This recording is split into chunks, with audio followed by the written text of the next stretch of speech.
শ্যামের আয় রামের আয়ের থেকে 20% কম। শতাংশ হিসাবে রামের আয় শ্যামের আয়ের চেয়ে কত বেশি? শ্যামের আয়, একজন আছে শ্যাম আর একজন আছে রাম।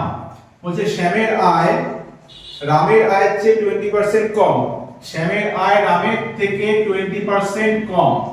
20% কম, 20% মানে আমরা বলতে পারি 1/5।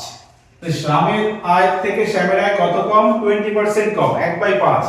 আচ্ছা, তাহলে কম কত? এই একটা দেখতে পাচ্ছ, একটা কম, তাহলে কার কম? এই শ্যামের কম।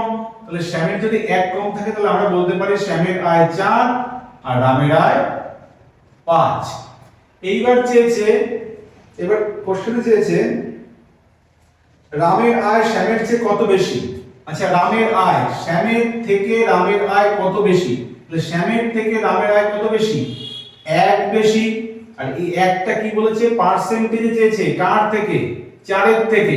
তাহলে 4 এর থেকে যেটার থেকে হবে তাকে আমরা নিচে বসিয়ে দেব। তাহলে 1 এর 4, এই 1 এর 4 কে আমরা কি বলতে পারি?